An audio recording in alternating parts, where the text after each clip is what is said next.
सभी को जय भीम नवोदय। मैं राजकुमार गौतम और आज ऐसी शख्सियत के साथ हम एक विशेष मुद्दे पे चर्चा करना चाहते हैं जो किसी परिचय के मोहताज नहीं है, लेकिन मैं आपको बता दूं हमारे बीच हैं एडवोकेट भानु प्रताप जी, सुप्रीम कोर्ट। सबसे पहले हमारे चैनल पे आपका हार्दिक स्वागत है। भानु प्रताप जी, देखा जाए तो शोषित पीड़ित वंचित समाज की लड़ाई सड़कों पे लड़ते रहे, संसद पे लड़ते रहे, जंतर मंतर पे लड़ते रहे और एक चेहरा, एक पहचान बनी पूरे देश और दुनिया के अंदर। और कहीं उस पहचान के माध्यम से अखिलेश यादव जी ने अपनी कृपा दृष्टि आप पे दिखाई और आपको जो है मेरठ लोकसभा से जो है प्रत्याशी घोषित किया। तो कितनी खुशी महसूस कर रहे हैं। साथ ही आप पे आरोप भी है कि आप एक पैराशूट कैंडिडेट हैं। निश्चित रूप से ये मुझसे कहीं ज्यादा उन लोगों के लिए खुशी की बात है जो मुझे एक संघर्षशील व्यक्ति के रूप में जानते हैं, संघर्ष करते हुए मुझे देखते हैं। मेरे लिए खुशी से कहीं ज्यादा जिम्मेदारी है। समाजवादी पार्टी ने मेरठ लोकसभा क्षेत्र से मुझे उम्मीदवार बनाकर साइकिल के चुनाव चिन्ह पर चुनाव लड़ने की जो जिम्मेदारी दी है, तो मेरे लिए जिम्मेदारी बड़ी है। खुशी निश्चित रूप से है, पर खुशी मेरे से कहीं ज्यादा मेरे चाहने वालों को है। भानु प्रताप जी, देखा जाए भाजपा राम मंदिर और धारा 370 व अन्य मुद्दों को लेकर वोटों को रिझाने का काम कर रही है, और आप क्या कहना चाहते हैं इस विषय में? देखिए, जो राम मंदिर का मुद्दा है, राजनीति में धर्म का मिश्रण कभी नहीं होना चाहिए, लेकिन भाजपा की राजनीति चलती ही इससे है, हिंदू मुस्लिम से, धर्म से। इसके अलावा उनके पास कोई है नहीं मुद्दा। और अब जब देश में मोदी सरकार, हफ्ता वसूली सरकार सिद्ध हो चुकी है, तो अब उनके पास में मुद्दा क्या है? तो यही लेके चल रहे हैं। और रही इसकी बात जो मंदिर का मुद्दा है, तो ऑलरेडी 22 जनवरी को जब शुरू हुआ, 3 दिन बाद इसकी कहानी खत्म हो गई। सो ऐसा कहीं भी अब वो नहीं है। और एक और आपने क्या पूछा राम मंदिर के बाद? धारा 370। धारा 370, अगर धारा 370 खत्म करने से वाकई में जो आप कह रहे थे वो कश्मीर में हो गया होता, तो आप चुनाव क्यों नहीं करा रहे? आप एक राज्य को, उस राज्य की जनता को, उसके प्रतिनिधियों से उसका प्रतिनिधित्व हो सके, उससे आप विमुख किए हुए हो, उससे दूर रखे हुए। अगर 370 के हटने से सब कुछ ठीक हो गया, तो आज आप चुनाव क्यों नहीं करा रहे? कराने चाहिए ना। इसका मतलब साफ है कि 370 आपने हटा तो दिया, लेकिन उसके बाद जिसकी आप कह रहे थे, लोगों को ढोल पीट रहे थे, उसमें आप पूरी तरह से फेल हो। मेरठ दलित मुस्लिम बाहुल्य क्षेत्र है, क्या लगता है कि आप उन वोटरों को अपने पक्ष में कर पाएंगे? नहीं, देखिए, दलित मुस्लिम बहुल क्षेत्र ही आप उसको नहीं कहेंगे। अगर जिले के स्तर पर देखें तो सभी हैं। हाँ, लोकसभा के स्तर पर कह सकते हैं कि मेरठ लोकसभा में जो दलितों की और मुस्लिम समाज की जो आबादी है, वो निश्चित रूप से 54% है, 54-55% है, वो है, इस तरह से कह सकते हैं। रही पकड़ बनाने की, जो मेरी पकड़ की बात है, मेरा बहुत सीधा सा है, लोगों से सीधा कहना है। मेरा संघर्ष देश के लोगों के सामने है, वो मेरठ की जनता के भी सामने है। और मेरे उसी संघर्ष पर और समाजवादी पार्टी की जो वहां पर पूरी टीम है, उनका जो काम है, उसके दम पर ये सीट हम लोग जीत कराएंगे। भानु प्रताप जी, आप बहुजन विचारधारा को फॉलो करते आए हैं, लेकिन समाजवादी पार्टी के राज में विचारधारा को कुचला गया, क्या कहेंगे आप इस बात को लेकर? नहीं, देखिए, जो बात आप कह रहे हैं, हाँ, जो इतिहास है वो इतिहास है, पर मैं उससे कहीं ज्यादा बात करता हूं कि समाजवादी पार्टी के कार्यकाल पर, जिस 5 साल के कार्यकाल पर आरोप लगाए जाते हैं, इस देश की व्यवस्था में, सामाजिक व्यवस्था में हजारों साल जिस व्यवस्था ने हम पर अत्याचार किया, अन्याय किया, क्या ये 4-5 साल में उससे कहीं ज्यादा हुआ क्या अत्याचार? या कोई बात हुई है? वो जो भी कुछ स्थिति रही, मैं उसके विषय में कोई सफाई नहीं देना चाहता हूं। सब कुछ देश की जनता के सामने है, जो हुआ हुआ। लेकिन अगर आप देखते हैं उसके बाद क्या हुआ, उस 5 साल के बाद में बीएसपी का, यानी माननीय बहन जी का, और समाजवादी पार्टी यानी माननीय अखिलेश यादव जी का 2019 के चुनाव में गठबंधन हुआ।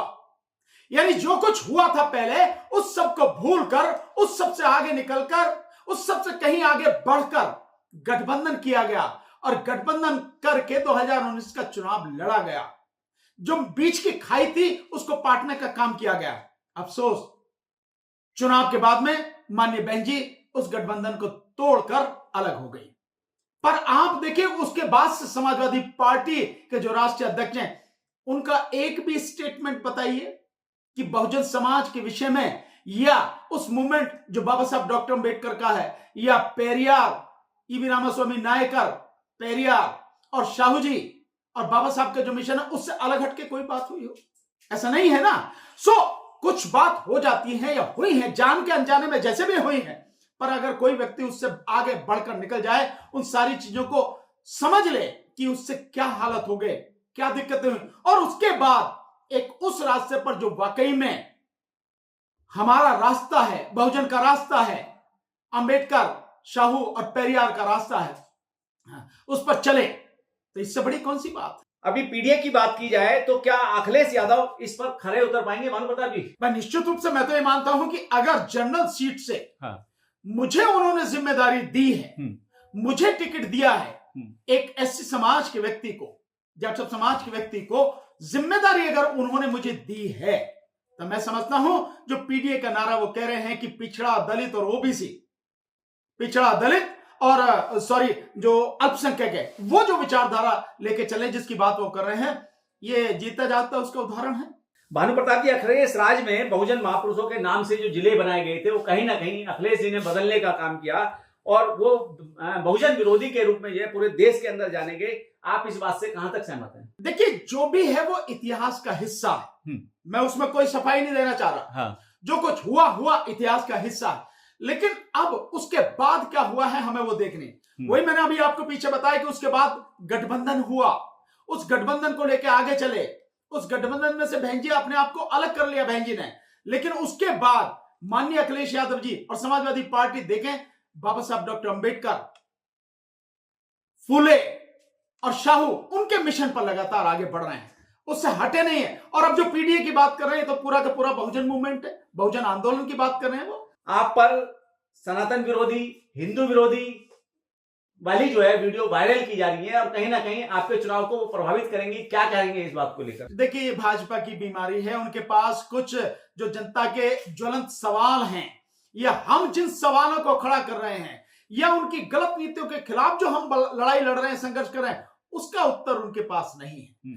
उसका यही है उनके पास, जैसे मैंने आपको बताया कि धर्म की राजनीति करने के अलावा उनके पास कुछ नहीं है, जबकि धर्म अलग है और राजनीति अलग है। राजनीति के अखाड़े में आप बात करो, जो सनातन विरोधी, मैं कभी कुछ भी विरोधी नहीं हूं, मैं पक्षधर रहा हूं बाबा साहब डॉक्टर अंबेडकर की विचारधारा का।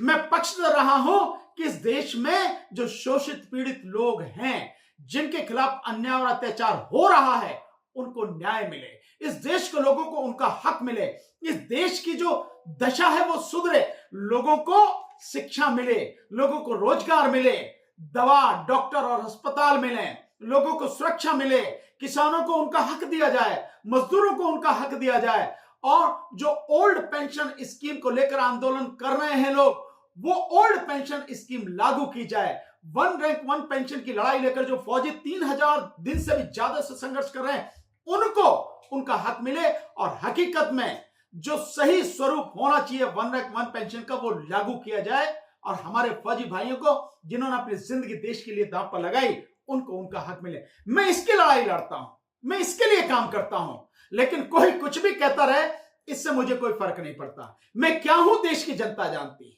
मैं किसानों की आवाज उठाता हूं, देश की जनता जानती है। सीए एनआरसी के खिलाफ मैंने लगातार आवाज उठाई, देश की जनता जानती है। आंगनवाड़ियों की आवाज मैंने उठाई, देश की जनता जानती है। बेरोजगारों के लिए आवाज उठाई, देश की जनता जानती है। आखिर में भानु प्रताप जी, क्या संदेश, क्या करना चाहते हैं संसद में जाके, हमारे दर्शकों को और बताएं। और बहुत सिंपल सा, जिन लोगों की आवाज उठाई नहीं जा रही जो कि उठाई जानी चाहिए, और संसद से बेहतर कोई प्लेटफॉर्म नहीं हो सकता, संसद से ताकतवर कोई प्लेटफॉर्म, कोई जगह नहीं हो सकती।